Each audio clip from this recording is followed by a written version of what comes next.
ترامپ اشغال همین جزیره را با مسئله امنیتی وابسته میکند. اگر که امریکا گرینلند را صاحبی نکند یا جمهوری خلقی چین یا که دولت ابرقدرتی روسیه آن را غصب میکند. اگر در حالتی که روسیه موشک‌های خود را به طرف امریکا روان کند، او این موشک‌ها حدود هوایی گرینلند رو میگذارند. اگر که همین جزیره مال امریکا شود، در این حالت اتحاد اروپا چی بای میدهد؟ ба фикри ман ин ҳам аз нуқтаи назари геополитикӣ, ҳам аз нуқтаи назари иқтисодӣ дидан дар кор. به فکر شما در همین قضیه برای چی صدای چین یا که صدای روسیه به گوش نمی رسد؟ این یک مناقشه بین اتفاقچیان است. همین تصمیم اتحاد اروپا تنها برای نمایش است؟ барои има ин бештар намоиш ба фишор аст.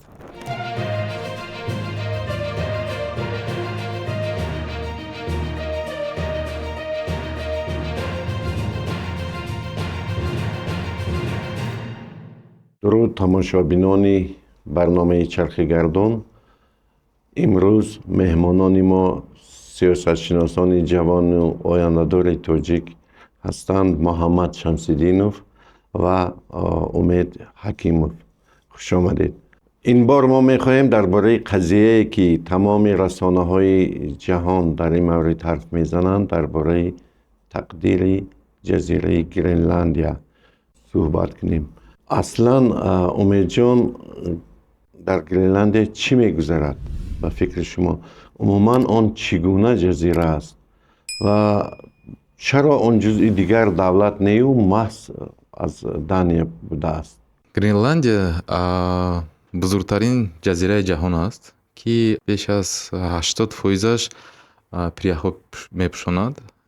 тарихан ба Норвегия вобаста буд, вале баъд аз иттиҳод зери назорати Дания монд, ки он ба колония табдил дод ва соли 1814 соҳибихтиёрро нигоҳ дошт. аз соли 2009 Гренландия худ мухтории васеъ дорад. парлумони худро дорад ва ҳукуматҳои маҳаллӣ дорад, аммо расман ҷузъи шоҳигардии Дания мебошад.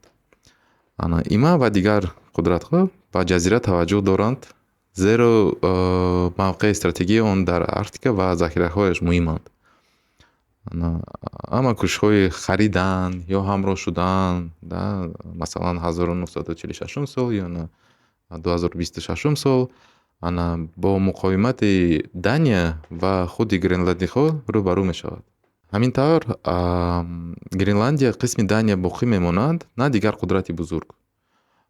ба шарофати вобастагии таърихӣ ва интихоби сиёсӣ аз ҷоноби мардуми он. سلامت باشید. محمد جان، همین ترامپ اشغال همین جزیره را به مسئله امنیتی وابسته میکند. گویا اگر که امریکا گرینلند را صاحبی نکند یا جمهوری خلقی چین یا که دولت ابرقدرتی روسیه آن را غصب میکند. اندیشه شما؟ اولا تشکر برای دعوت و اگر ما در باره امنیت امریکا و وابستگی آن به گرینلند گپ زنیم، بیاید رو به دکترینه های حربی و امنیتی امریکا میاریم و در اونجا ما میبینیم که امریکا از فعالیت روسیه در سالهای آخر، مخصوصا فعالیت حربی در ارکتیکا، خیلی نگران است و در آن دکترین خود آن نگرانی را آنها نشان میدهند. بله درباره خیتای هم میگویند، ولی خیتای این مسئله دوم درجه است در ارکتیکا اگر ما از جهت امنیت و حربی گوییم.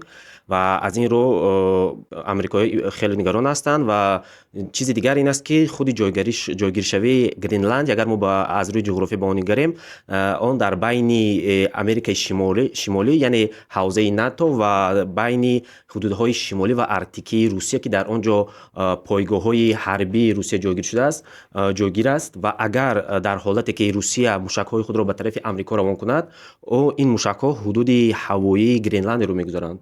و از این رو امریکایی میگویند که اگر ما در گرینلندیا پایگاه ضد موشکی داشته باشیم، ما میتوانیم این موشک‌های روسیه را در همین حالتی که به سوی امریکا میرن آنها را دستگیر کنند.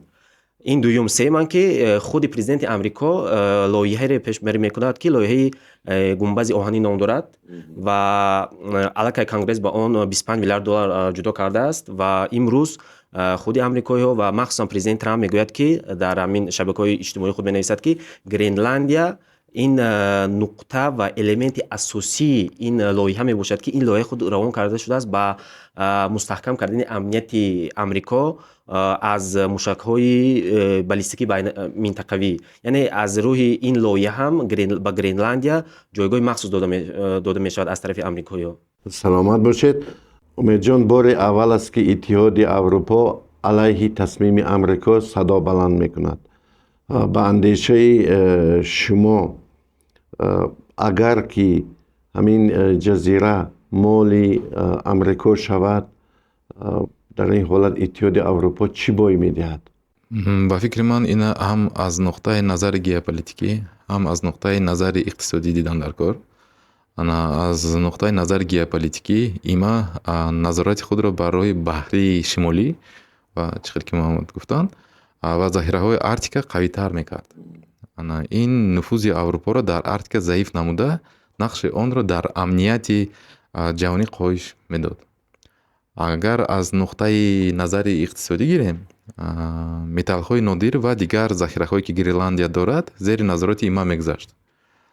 Аврупо дар ин ҳолат имконатҳои Аврупоро барои диверсификатсияи таъминот ва истиқлолияти энергетикӣ кам мекард. барои Аврупо табдили ёфтани Гренландия ба қаламрави амрикоӣ маънои талаффути стратегии бузургро дорад. саломат бошед.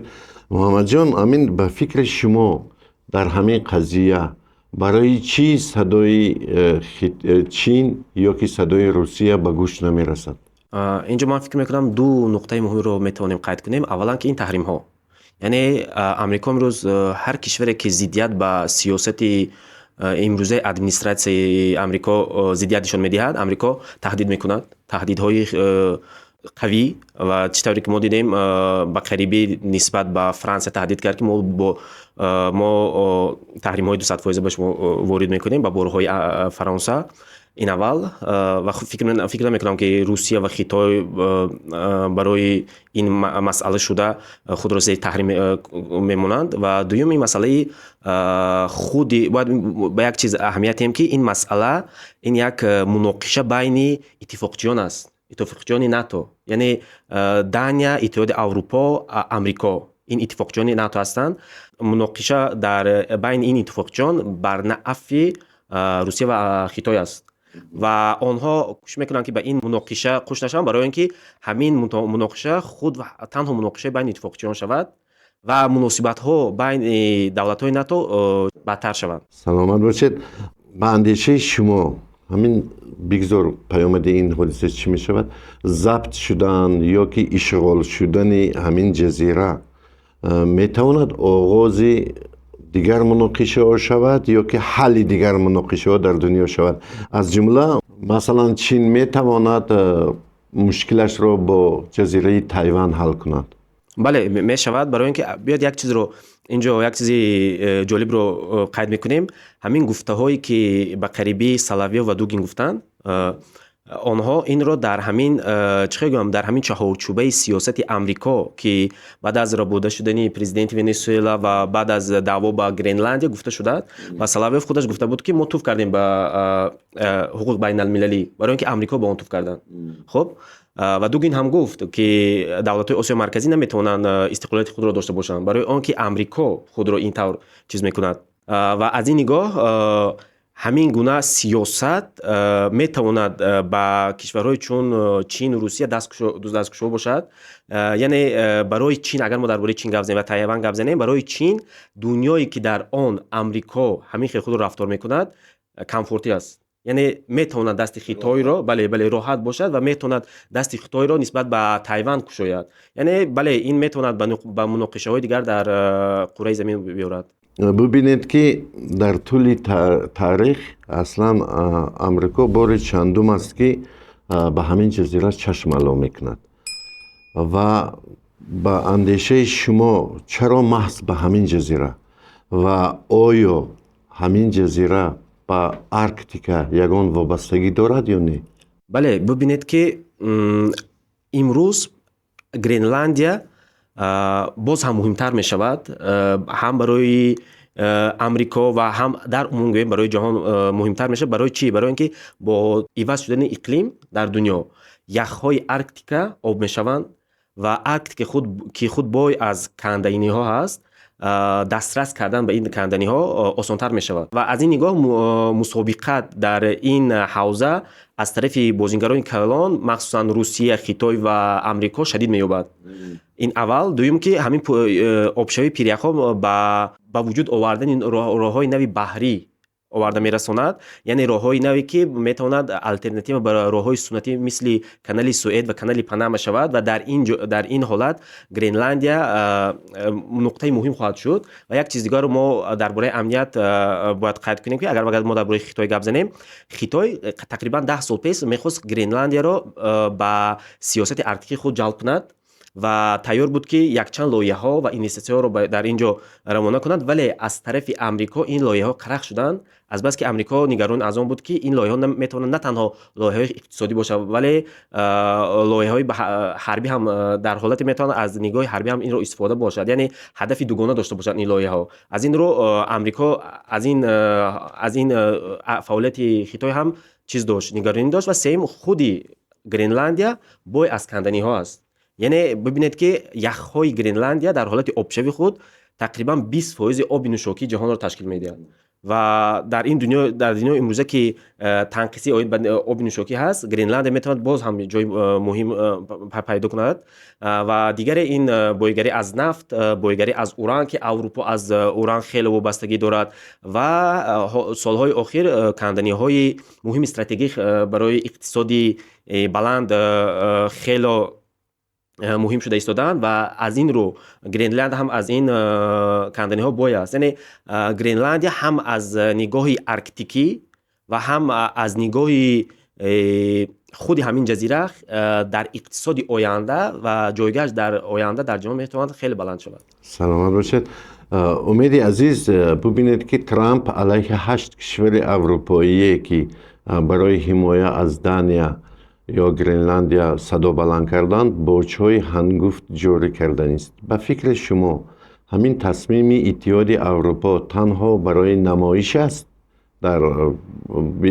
ба ин маънӣ ки дар ҷаҳон нишон додан мехоҳанд ки масалан мо ҷонибдорӣ аз иттифоқчиёнамон кардем, ё ки воқеан Аврупо мехоҳад ки ба ин ҷазира кӯмак кунад, ҳимоя кунад аз ин ҷазира? хеле ки мо хабарҳои охироно дидаем, ҳамин қарори Трамп оиди ба ҷорӣ кардани боҷҳои баланд бештар ҳамчун нишонаи сиёсӣ арзёбӣ мешавад. има қудрати худро нишон дода кишварҳои аврупоиро ки кори зидди нақшаҳои Вашингтон дар Арктика баромад ҷазо медиҳад ба ин қарор. Барои Аврупо бошад масъалаи Гренландия танҳо рамзи эътироз нест, балки воқеан талош ҳифзи шарқи стратегии худ ва дастраси ба захираҳои арктикӣ мебошад. Барои има ин бештар намоиш ба фишор аст то қувват нишон диҳанд. Барои Аврупо ин кӯшиши воқеӣ ҳимояи ҷазира аст, зеро аз даст додани Гренландия нуфузи геополитикӣ ва иқтисодии онро дар Арктика заиф мекунад. Як чизро ба гуфтаҳои Умед илова мекунам.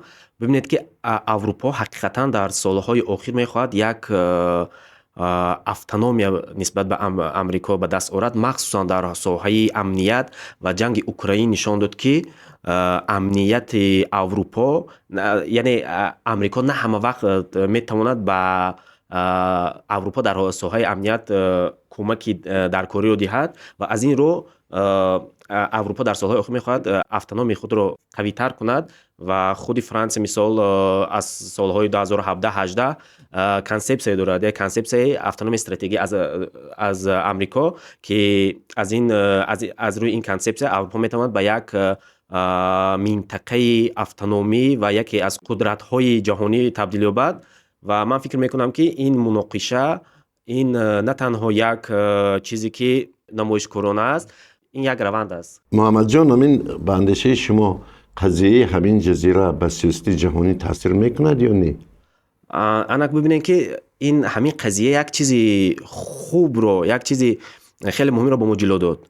سیاست بین المللی امروز به حالت طبیعی خود برمیگردد.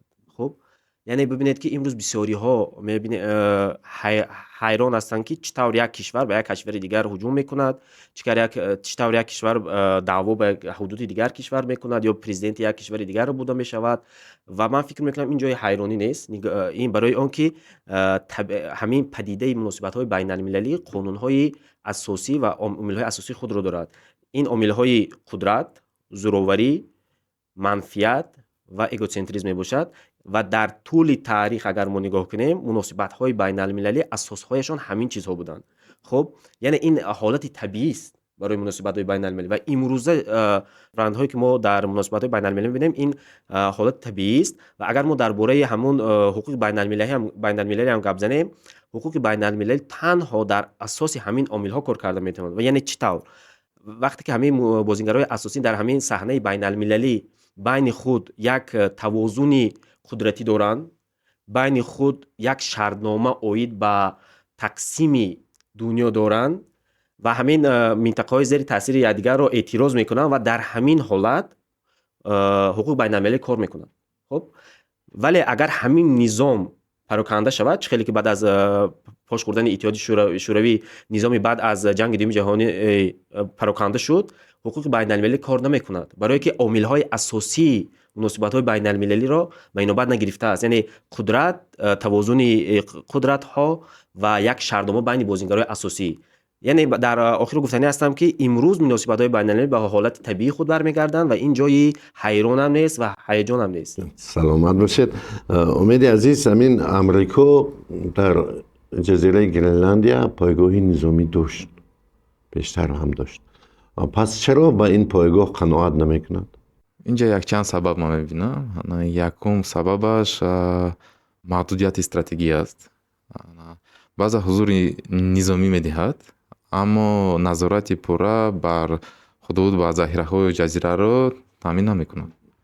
سبب دومش است که این اقتصاد. خواهش ایما است که دسترسی مستقیم به متال‌های نادر و دیگر ثروت‌های گرینلندیا داشته باشد که بعض این را تامین نمیکند. سومش این سیاسی است. بعضا با موافقه دانیا فعالیت میکند. یعنی ایما از قرارهای کوپنگن وابسته است و حقوق صاحب اختیار ندارد در آنجا. و آخرانش رقابت ارتقی. با افزایش نقش آمریکا و توجه روسیه، چین و اتحادیه اروپا، ایما نه فقط اجاره اینفراستراکچور نظامی خواهش دارد اما کوشش میکند که نفوذش را مستحکم سازد آنجا. ببینید که همین امروزه پایگاه امریکا در گرینلند این پایگاه رادیولوکاسیونی میباشد، یعنی رادیولوکاسیونی با قیدگیری. و امریکا طبق همون لایحه گنبد آهنین خود میخواد در اینجا همچنین سیستم ضد موشکی خود را جاری کند. بله.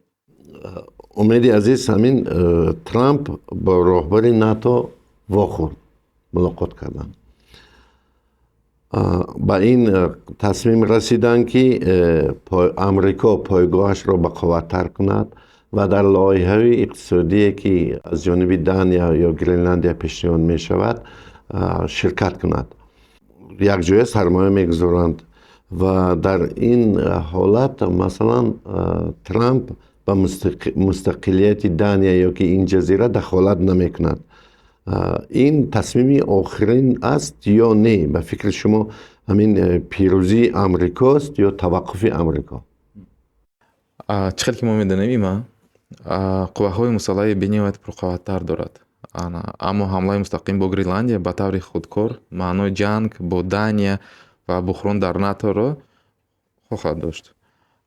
برای ایمان نیروی بشریکانش در آرکتیکا اعتماد را در داخل ناتو کاسته میکند و خطر تقسیم شوی بلوک غربی را به وجود میآورد.